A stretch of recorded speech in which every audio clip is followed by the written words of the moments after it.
అందుకోసమే ఇవాళ మేల్కొన్న బీసీలం ఇవాళంతా ఒక్కటై ఇవాళ తెలంగాణ రాష్ట్రం కోసం ఇంకా గమ్మత్ ఏంటంటే ఒక విషయం మీకు విషయం చెప్తా.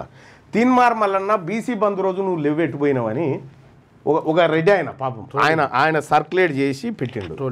ఇదే తీన్మార్ మల్లన్న ఈ ప్రజల కోసం కొట్లాడి చెంచల్గూడ జైల్లో 72 రోజులు ఉంటే బయట ప్రజలు ఉగాది పండుగ చేసుకున్నారు, బయట వినాయక చవితిలు చేసుకున్నారు, బయట దసరాలు చేసుకున్నారు. కానీ మల్లన్న జైల్లో కూర్చొని సింగిల్ బ్యారక్ సెల్లో కూర్చొని ఉన్నాడా.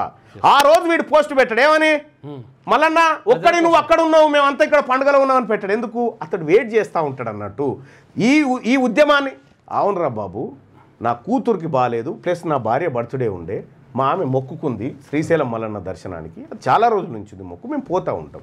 పోయిన వచ్చిన తెలంగాణ రాజ్యాధికార పార్టీ ఎంత బలంగా ఉద్యమంలో అసలు నీకేం సంబంధం? ఇక దాన్ని ఈ బంధుకు ముందే బంధుకు పిలుపునిచ్చింది 10వ తారీఖు నడిచింది అసలు తీన్మార్ మల్లన్న కదా బంధునిచ్చింది. అయితే వీళ్ళు ఇట్లా విషయాలు తయారు చేసి మన మధ్యలో పెడతా ఉంటారు అన్నట్టు.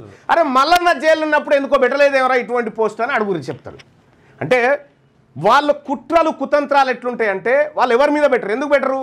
వాళ్ళతో ప్రమాదం లేదు, మల్లన్నతోటే ప్రమాదం ఉంది, మా అగ్రకులాల రాజ్యాన్ని కూలుస్తాడు అనేటువంటి బాధ కాబట్టి వాళ్ళందరూ. ఇప్పుడు నేను మీడియా సమావేశం పెట్టినా అంత రాదు, అందుకే శత్రువర్గాలకు పని అక్కర్ కాబట్టి ఆ కార్యక్రమం చేసుకోవాలి. బీసీ ప్రజలారా ఒకటి గుర్తుపెట్టుకోండి, వాడు ఎప్పుడు మన మంచిని కోరడు, వాడు వాడే. అందుకోసమే తెలంగాణ రాష్ట్రంలో బీసీల శత్రువు ఎవడనేది గీత